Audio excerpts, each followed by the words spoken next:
Bismillahirrahmanirrahim. Assalamualaikum warahmatullahi. Kita sampai ke bahagian ketiga, bahagian terakhir ya. Apakah sifat-sifat wanita yang didambakan oleh lelaki? Jangan lupa bahagian pertama dan bahagian kedua kat YouTube channel Datuk Mahfuzil Kamsah. Yang nombor 21, ya, sifat yang didambakan oleh semua lelaki-lelaki lah penampilan yang manis. Bukan wajah je cantik. Kadang orang tu tak cantik mana sangat pun, tapi manis penampilannya. Dengan sebab manis wajah itu datang daripada hati yang bersih, fikiran yang positif. Hati yang bersih, fikiran positif dan pandai melontarkan gelombang aura positif, maka penampilan jadi manis dan orang sayang insya-Allah. 21, nombor 22. Wanita yang amat-amat didambakan dan mudah menarik perhatian lelaki. Wanita yang hebat macam mana pun bersedia ditegur dengan tidak mudah sentap, tak mudah merajuk, tak mudah kata orang tu sombong lah, ego ya. So bersedia ditegur dan laki-laki pun memang akan cuba belajar untuk menegur dengan penuh kasih sayang, penuh hormat, penuh hikmah. Bersedia ditegur demi kebaikan. Tapi laki-laki kena belajar menegur ya. Nombor 22. So jangan rasa awak dah perfect ataupun narsisistik. Nombor 23. Setia setiap musim. Artinya suami ada duit, dia sayang. Suami tak ada duit, dia sayang. Suami wangi, dia sayang. Suami masyam sikit, malam baru lepas main futsal. Takkan nak pakai spray dulu ya. Fibris pun tak cukup untuk spray satu badan ya. Balik daripada futsal. Contohlah ya, masa dia sihat awak sayang, masa dia tak sihat awak sayang, masa dia naik pangkat awak sayang, masa dia dibentikan kerja banyak berlaku, dia masih sayang. Setia setiap musim. Faham ya? Bukannya musim dokayan, dia suka sebab suaminya ada dusun dokayan. Masa musim tak ada dokayan, dah menyampah bergaduh dengan suami. Itu lawak bodoh lah. 23, 24. Memudahkan urusan suami. Dia tak menyusahkan, tak memeningkan, tapi memudahkan. Dia tahu bila masa nak berbual, bila masa nak cerita tentang masalah, bila masa nak, ya dia tahu. Ya, jadi dia memudahkan urusan suami, tak menyesatkan nafas suami. Ya, kalau suaminya perlukan ketenangan, disuruh anak-anak diam dan sebagainya, itu dia sangat peka. Ya, memudahkan urusan suami sama ada di rumah, di tempat kerja ataupun dalam masyarakat. Cacat ya. Nombor 25. Toleransi dan beri peluang pasangan baiki diri. Ya, memang semua laki-laki termasuk saya banyak kelemahan. Jadi dia tolerate dengan kelemahan lagi tu dan bagi peluang dan mendidik. Maaf ya, saya berumah tangga sudah 43 tahun dan banyak perubahan pada diri saya disebabkan oleh isteri saya didik saya dengan cara beliau, dengan hikmah, dengan kasih sayang, dengan peringatan. Banyak perubahan yang berlaku pada diri saya sebab isteri saya didik saya. Ni toleransi dan beri peluang pasangan baiki diri. Ya. Tapi ingat, yang haram tetap haram, yang harus tetap harus, yang makruh tetap makruh. Jangan sebelah kita sebab Allah bagi cara ya. Yang haram pun kita diamkan, no. Yang haram kita kena bertegas ya. Yang makruh tu kena tegas juga. Yang harus, yang sunat tu kita boleh kena kata orang tu bolehlah, bukan remehkan tapi ringankan sedikit. Nombor 26, ini dia. Sebab biasanya tak semua, biasanya wanita ni banyak cakap ikut kajian dan laki-laki ni kurang sikit. So wanita yang didambakan laki-laki walaupun dia pandai banyak cakap peramah, tapi bila suami cakap atau pasangan cakap, dia pandai mendengar. Jadi wanita yang pandai mendengar walaupun dia nak cakap tapi dia kontrol, dia kunci sekejap mulutnya. Faham ya? So wanita yang pandai mendengar adalah seorang wanita yang akan menambat hati lelaki. Nombor 27, of course lah, semua lelaki akan dambakan wanita yang jujur, tak berpura-pura. Kadang-kadang, ya Allah, masa bercinta, masa bertunang, ya Allah, semua wangi, kentut pun wangi. Semua dia Allah, dia kawal, dia cover, dia jaga.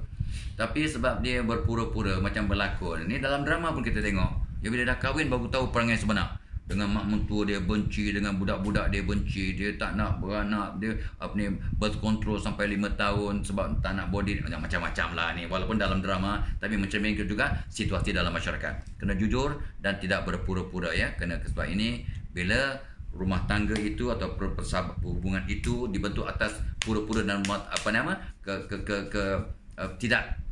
tidak jujur, maka hubungan itu takkan kekal.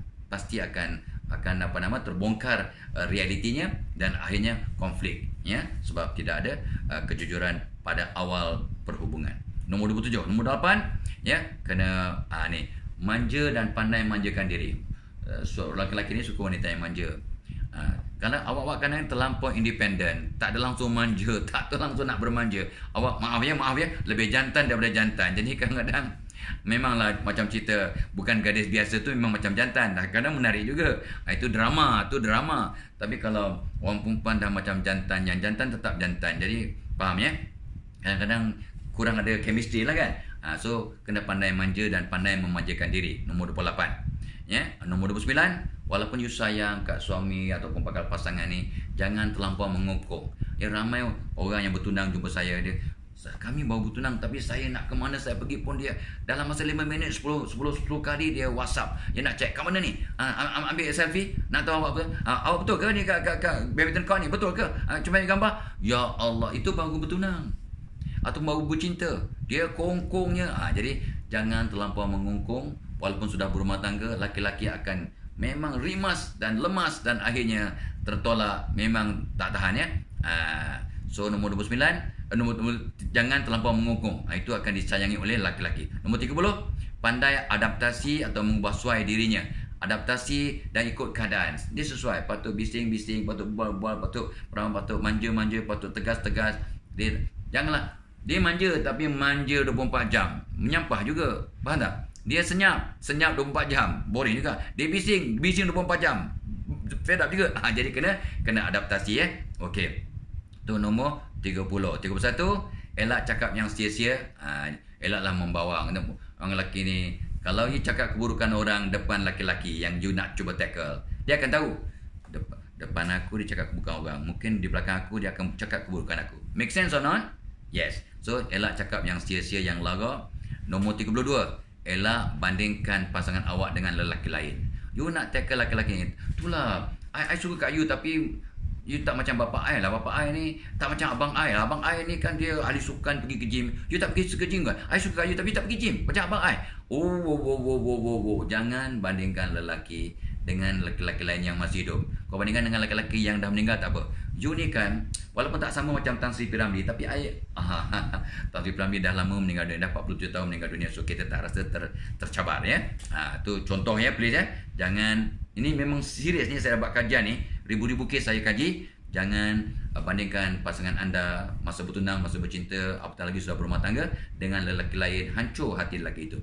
Ya, nombor 33, pandai membelai lelaki dengan cara yang munasabah. Belai ya pasangan. Nombor 34, matang dan jujur. Laki-laki suka wanita yang matang dan jujur. Matang ni nampak bukan kebudak-budakan. Memang dia pandai manja tapi tidak macam baby, macam kanak-kanak Allah mengada-ngada menyapah ya. So matang dan jujur. Nombor 35, pemaaf ya, redha-meredhakan, dan yang paling akhirnya dia seimbang ya.